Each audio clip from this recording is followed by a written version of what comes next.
Sementara itu, saudara, sejumlah sekolah SMA dan SMK swasta di Purwakarta terancam gulung tikar akibat sulitnya mendapat murid baru pada SPMB tahun ini.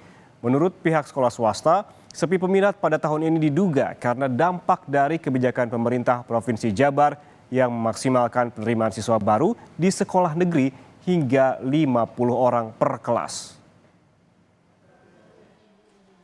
Tahun ajaran 2025-2026 akan segera dimulai pada pekan depan.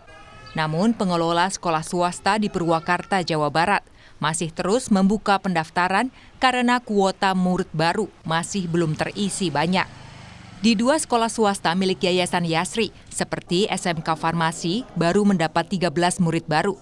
Sedangkan untuk SMK Bima Budi, baru ada 7 murid baru yang mendaftar. Kondisi ini diakui sekolah swasta sangat mengkhawatirkan. Karena jika murid yang mendaftar sedikit, maka sekolah swasta terancam tutup akibat tidak mampu membayar guru dan operasional sekolah. Yang pertama, upayakan negeri tidak terlalu banyak menerima siswa, baik di kelas maupun rombongan belajar.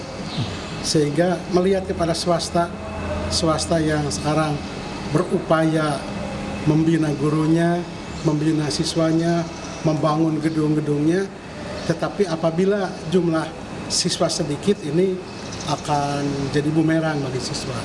Dimungkinkan sekolah swasta apabila seperti ini bisa merosot, bisa jadi tidak ada siswa.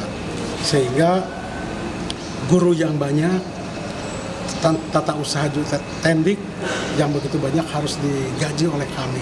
Apabila tidak ada siswa, nah ini kekhawatiran akan terjadi pengangguran.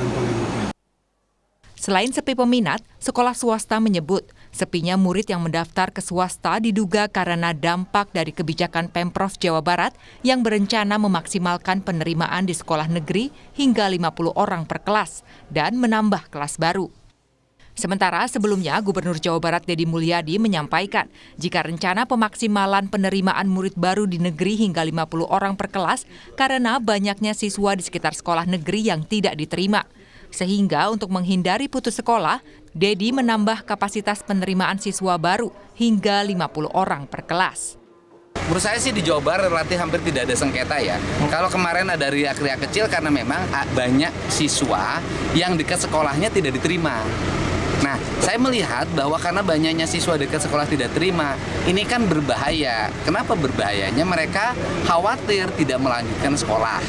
Nah, sehingga diambillah kebijakan yang hari ini kelas bisa dimaksimalkan dengan angka 50. Bisa dimaksimalkan loh. Artinya, bisa saja di kelas itu 25, bisa 30, bisa 35 tergantung kondisi siswanya. Sehingga tujuannya apa? Tujuannya adalah agar anak-anak di Jawa Barat bisa di sekolah yang terdekat, sehingga biayanya murah. Menurut rencana, hingga hari pertama tahun ajaran baru dimulai, sejumlah sekolah swasta yang masih belum terisi kuotanya masih tetap akan dibuka dan menerima pendaftaran murid baru. Henry Irawan, Kompas TV, Purwakarta, Jawa Barat.